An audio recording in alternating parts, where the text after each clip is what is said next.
हाँ तो मेरे प्यारे बच्चों, आज की इस वीडियो में हम आपको बताने वाले हैं आलस कथा का सब्जेक्टिव क्वेश्चन आंसर। बच्चों, काफी इंपॉर्टेंट सब्जेक्टिव क्वेश्चन आंसर जो आपके मैट्रिक एग्जाम के लिए बहुत ही ज्यादा महत्वपूर्ण है। तो आप लोग वीडियो को पूरा लास्ट तक जरूर देखिएगा। बच्चों, इस चैप्टर का ऑब्जेक्टिव कंप्लीट करा दिया गया है। अगर उसे नहीं देख पाए आप लोग तो हमारे इसी वीडियो के डिस्क्रिप्शन में जाएं, उसका लिंक दिया हुआ है, आप लोग जरूर देख लें। तो चलिए बच्चों, अब हम लोग शुरू करते हैं। हाँ, एक छोटा सा रिक्वेस्ट है आपसे, अगर अभी तक हमारे इस चैनल को सब्सक्राइब नहीं किए हैं तो प्लीज चैनल को सब्सक्राइब कर लीजिए और वीडियो को लाइक कर दीजिए। अपने सभी दोस्तों के साथ बच्चों शेयर जरूर कर दीजिएगा। तो चलिए क्वेश्चन नंबर 1 पे अब हम लोग आ रहे हैं। क्वेश्चन नंबर 1 है बच्चों, आलस कथा से क्या शिक्षा मिलती है ना। आलस कथा से क्या शिक्षा मिलती है बच्चों, अथवा इस क्वेश्चन का दूसरा तरीका हो सकता है बच्चों, आलस कथा पाठ के लेखक कौन है तथा उस कथा से क्या शिक्षा मिलती है ना बच्चों। चलिए क्वेश्चन नंबर 1 का आंसर अब हम लोग देखने वाले हैं। क्वेश्चन नंबर 1 का आंसर देखिए बच्चों, अब आपके सामने है। क्वेश्चन नंबर 1 का आंसर बच्चों, मैथिली कवि विद्यापति रचित आलस कथा में, है ना, आलस कथा में आलसियों के माध्यम से शिक्षा दी गई है कि उनका भरण पोषण करुणाशीलों के बिना संभव नहीं है।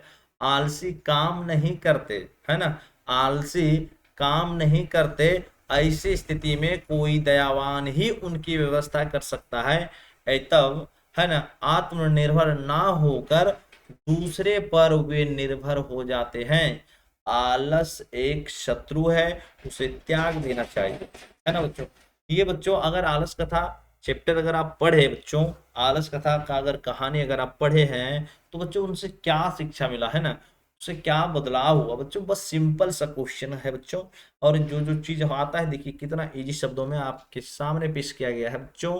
आल देखिए फिर से एक बार हम रिपीट करते हैं। मैथिली कवि विद्यापति रचित आलस कथा में आलसियों के माध्यम से शिक्षा दी गई है ना बच्चों। इस चैप्टर में हम लोग आलसियों के माध्यम से, है ना, कुछ सीखने का प्रयास किए हैं कि आलस कितना बड़ा शत्रु है। उसके बाद बच्चों कहता है कि उनका भरण पोषण करुणाशीलों के बिना संभव नहीं है।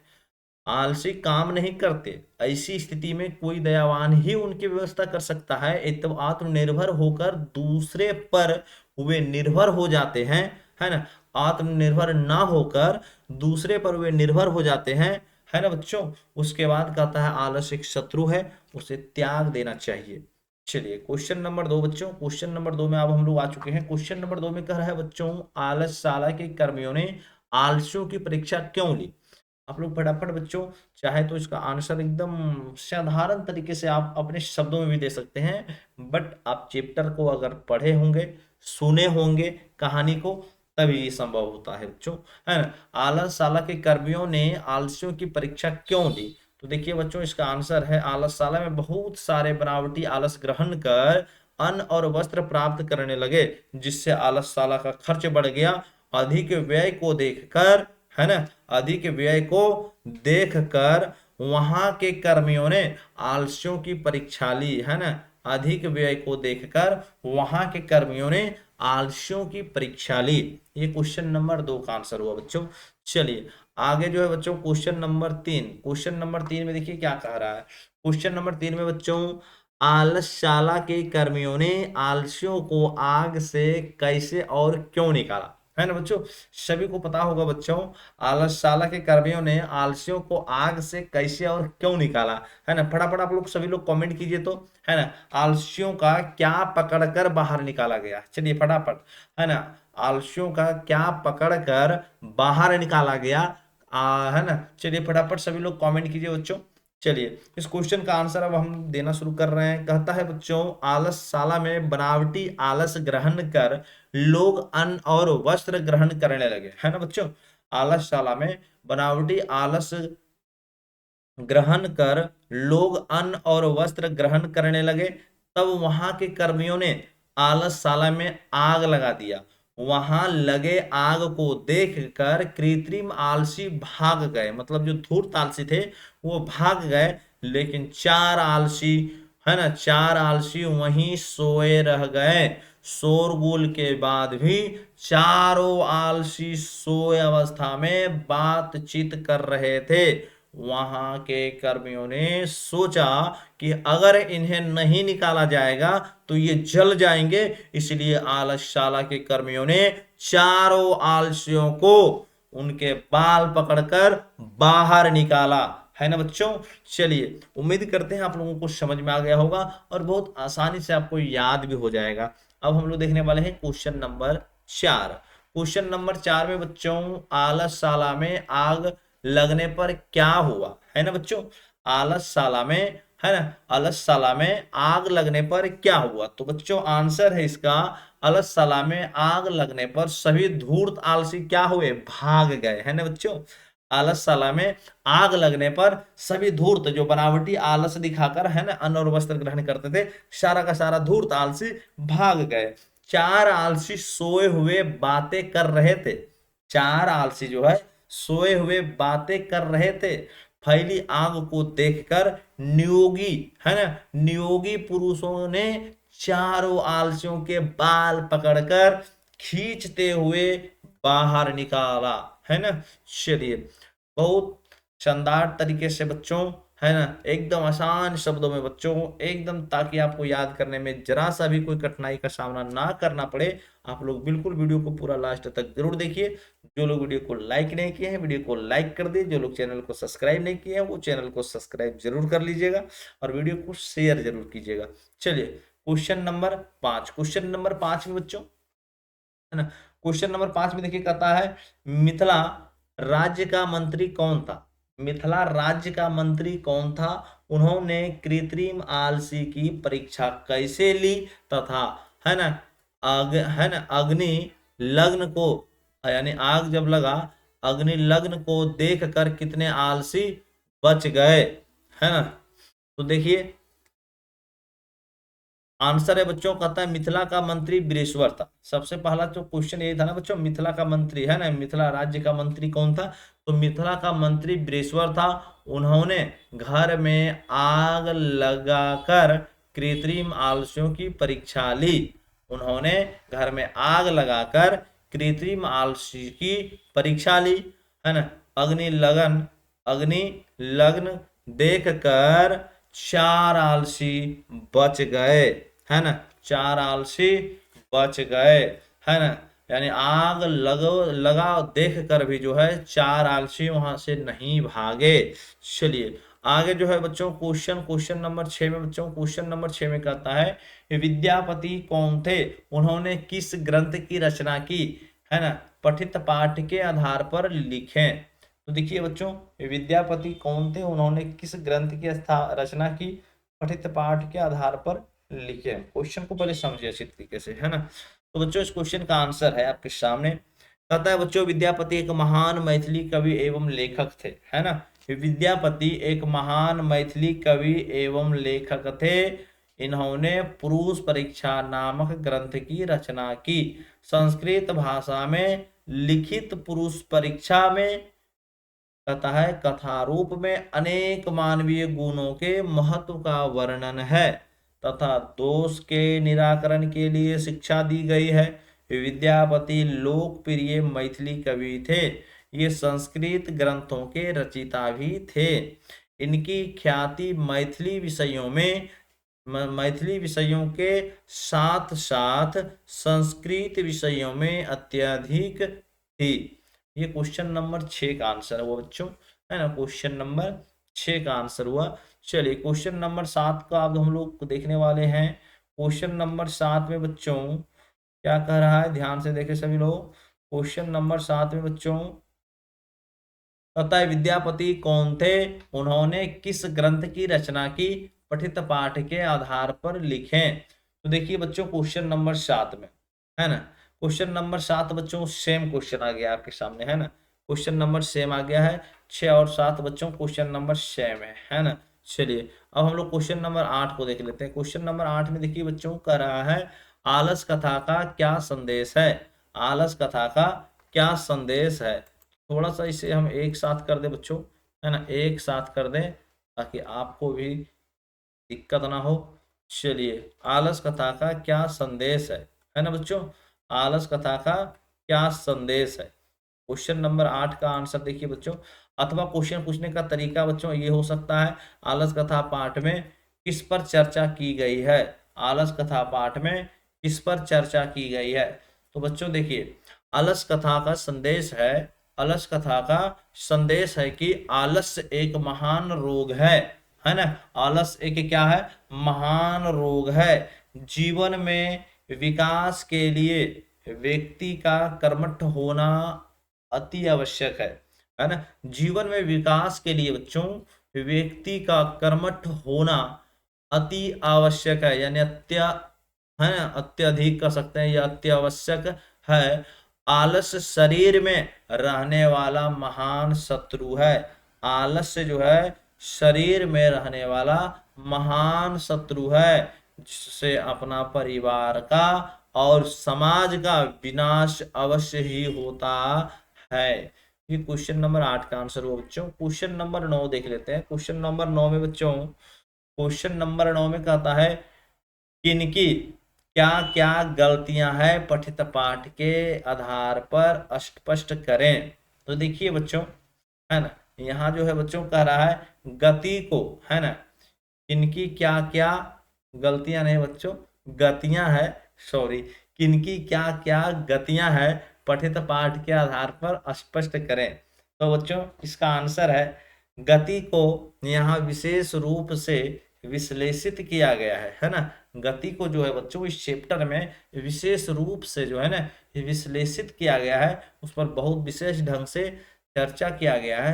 कहता है स्त्री पुरुष एवं बच्चों की गतियां, है ना, अलग अलग है। जैसा कि सभी को पता है बच्चों, चैप्टर में आपको बताया गया था कि स्त्रियों की गति पति है ना, स्त्रियों की गति पति है, बच्चों की गति माँ है, तथा आलसियों की गति करुणिकता, है ना, करुणिकता या फिर दयालु, है ना, दयालुता या दयालु लोग हैं। अर्थात स्त्रियों की जीवन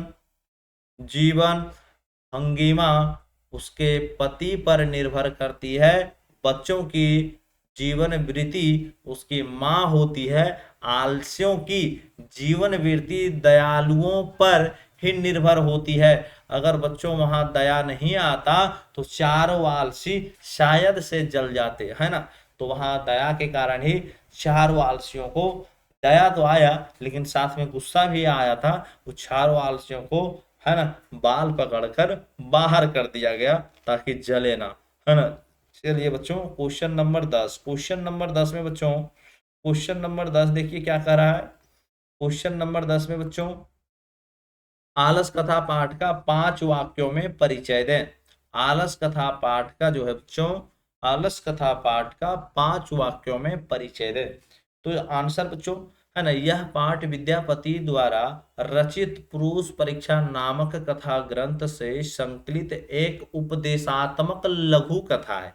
एक वाक्य ये हुआ बच्चों, फिर से, यह पाठ विद्यापति द्वारा रचित पुरुष परीक्षा नामक कथा ग्रंथ से संकलित तथा उपदेशात्मक लघु कथा है। विद्यापति ने मैथिली, अवहट्ट तथा संस्कृत तीनों भाषाओं में ग्रंथ रचना की थी, है ना, तीनों जो है भाषाओं में ग्रंथ रचना की थी। उसके बाद कह रहा है पुरुष परीक्षा में धर्म आदि, धर्म अर्थ काम इत्यादि विषयों से संबंध अनेक मनोरंजक कथाएं दी गई है। आलस कथा में आलस्य के निवारण की प्रेरणा दी गई है। आलस कथा में आलस्य के निवारण की प्रेरणा दी गई है। इस पाठ से संसार की विचित्र गतिविधि का भी परिचय मिलता है। ये बच्चों आपका 5 वाक्य में इस क्वेश्चन का आंसर हुआ बच्चों। चलिए क्वेश्चन नंबर 11, क्वेश्चन नंबर 11 में बच्चों आलसशाला के कर्मियों ने आलसियों की परीक्षा क्यों और कैसे ली, है ना, क्यों और कैसे ली। तो देखिए बच्चों इस प्रकार के क्वेश्चन बच्चों आपको ऊपर भी आ गया था, थोड़ा सा बस देखिए आपके सामने क्वेश्चन जो है लगभग समान है बच्चों। चलिए हम लोग आंसर देख लेते हैं। कहता है आलसशाला में आलसियों की सुख सुविधाओं को देखकर कम आलसी एवं कृत्रिम आलसियों की भीड़ जुटी थी, है ना। वहां जो है ना आलसशाला में आलसियों का सुख देखकर, सुख सुविधा को देखकर न कम आलसी वाले भी लोग और कृत्रिम आलसियों की भीड़ जुटी थी। उसके बाद कहता है ना, यानी बनावटी आलसी भी वहां भीड़ लगा दिए थे। कहता है जिससे आलस साला, है ना, जिससे आलस साला का खर्च बेवजह बढ़ गया था, है ना, बेवजह बढ़ गया था, जो कि होना नहीं चाहिए था। अतः आलसशाला के व्यर्थ खर्च को रोकने तथा सही आलसियों की पहचान के लिए आलसशाला में आग लगा दी गई, जिससे नकली आलसी भाग खड़े हुए। बड़ा एकदम बच्चों आपको एकदम आसान शब्दों में हम प्रयास किए हैं बच्चों, है ना। चलिए क्वेश्चन नंबर 12, क्वेश्चन नंबर 12 में बच्चों चारों आलसियों के वार्तालाप को अपने शब्दों में लिखें। चलिए चारों आलसियों के वार्तालाप को जो है ना बच्चों अपने शब्दों में लिखें। जो चार आलसी थे वो जो आपस में बात करते थे, है ना, आग लगने के बाद जो है चारों आपस में क्या क्या बात करते थे वो हम लोग आप देखने वाले हैं। तो बच्चों चारों आलसी निश्चय ही अपने आलसपन को सिद्ध कर रहे थे, है ना। चारों आलसी निश्चय ही अपने आलसपन को सिद्ध कर रहे थे। एक ने मुंह ढककर कहा, एक ने मुंह ढककर कहा, अरे हल्ला कैसा। आग लगने के बाद देखिए भागने के वजह वो लोग क्या कर रहा है, भागना चाहिए तो उसके जगह पे वो लोग बात आपस में ही कर रहे हैं। कहता अरे हल्ला कैसा। दूसरे ने कहा लगता है इस घर में आग लग गई, है ना। दूसरे ने कहा लगता है इस घर में आग लग गई। तो तीसरे ने कहा कोई धार्मिक व्यक्ति नहीं है, कोई धार्मिक व्यक्ति नहीं है जो पानी से भीगे वस्त्रों से ढक दे, है ना। देखिए चौथा ने क्या कहा, चौथा ने कहा अरे बक बक करने वालों, है ना, अरे बक बक करने वालों कितनी बातें करते हो, चुपचाप क्यों नहीं रहते हो। गजब, है ना। ये चारों का जो है आपस में ये वार्तालाप हो रहा था, आग लगने के बाद बात हो रहा था। चलिए उम्मीद करते हैं आप सबों को बहुत आसानी से याद होता हो, है ना, याद होता होगा। चलिए फटाफट अब हम लोग क्वेश्चन नंबर 13 को देखते हैं। क्वेश्चन नंबर 13 में देखिए बच्चों थोड़ा सा आपका आंसर नीचे आ गया है, हम चाहें तो एक जगह ही कर दे, है ना। चलिए एक जगह ही कर देते हैं बच्चों, एक जगह ही कर दें हम, है ना। चलिए अच्छा हो एक जगह ही कर देते हैं। चलिए एक जगह ही कर दिया। अब आप लोगों को दिखाई भी दे रहा होगा शायद, एक बार चेक कर लिया जाए। बहुत बढ़िया। कहता है विद्यापति कौन थे, उन्होंने किस ग्रंथ की रचना की, है ना, तथा आलस कथा में किसकी कहानी है, 6 वाक्यों में लिखें।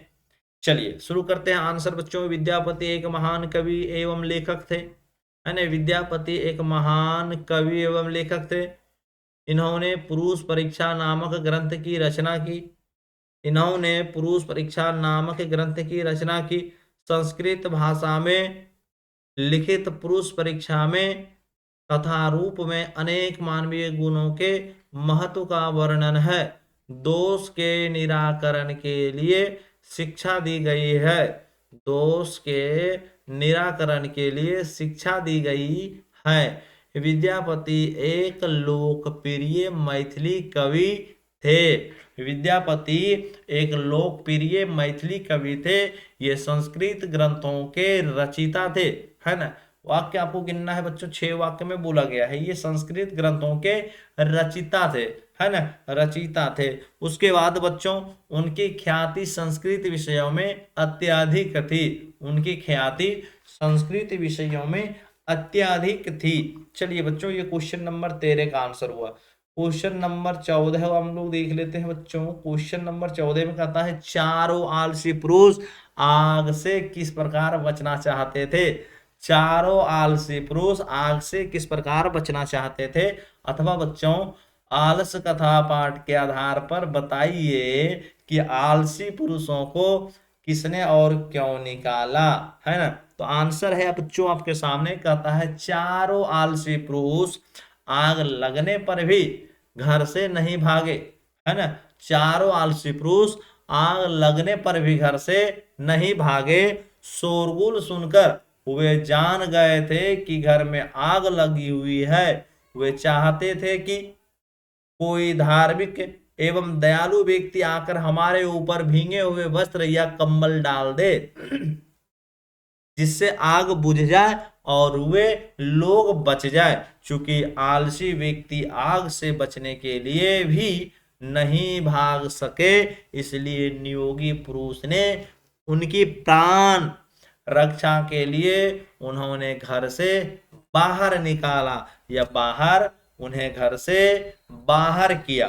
फिर से एक बार बच्चों आंसर कहता, चार वाल से पुरुष आग से बचने के, है ना, आग लगने पर भी घर से नहीं भागे। शोरगुल सुनकर वे जान गए कि घर में आग लगी हुई है। वे चाहते थे कि कोई धार्मिक एवं दयालु व्यक्ति आकर हमारे ऊपर भींगे हुए वस्त्र या कंबल डाल दे, जिससे आग बुझ जाए और वे लोग बच जाएं। चूंकि आलसी व्यक्ति आग से बचने के लिए भी नहीं भाग सके, इसलिए नियोगी पुरुष ने उनकी प्राण रक्षा के लिए उन्हें घर से बाहर किया। ये बच्चों क्वेश्चन नंबर 14 का आंसर हुआ। चलिए क्वेश्चन नंबर अब जो है बच्चों आपके सामने आ चुका है 15। क्वेश्चन नंबर 15 जो है बच्चों थोड़ा सा लॉन्ग है बच्चों, है ना। सारांश लिखने कहा गया है, ये बच्चों सारांश कहा गया है लिखने। तो सारांश तो बच्चों आप लोग अगर इस चैप्टर को पढ़े होंगे, है ना, पढ़े होंगे बच्चों, तो आसानी से आप लोग, है ना, सारांश बच्चों इस चैप्टर के बारे में आप जितना कुछ लिख सकते हैं, है ना। ये देखिए बच्चों, जितना कुछ कम से कम शब्दों में अधिक से अधिक चीज को आप बता सकते हैं। तो देखिए बच्चों ये आपका सारांश हुआ, है ना। देखिए ये पूरा आपका सारांश हुआ बच्चों, देख लीजिए आप लोग। थोड़ा थोड़ा धीरे धीरे धीरे धीरे बच्चों हम आपके लिए ऊपर कर रहे हैं। इतना बच्चों ये अभी पढ़ना संभव नहीं है, ये थोड़ा बहुत बड़ा है बच्चों, है ना। चलिए ये रही बच्चों आपका, है ना। चलिए ये है आपका सारांश। चलिए ये रही आपका सारांश। चलिए फिर मिलते हैं आपसे एक नेक्स्ट वीडियो में बच्चों, तब तक आप लोग इसे कंप्लीट करें।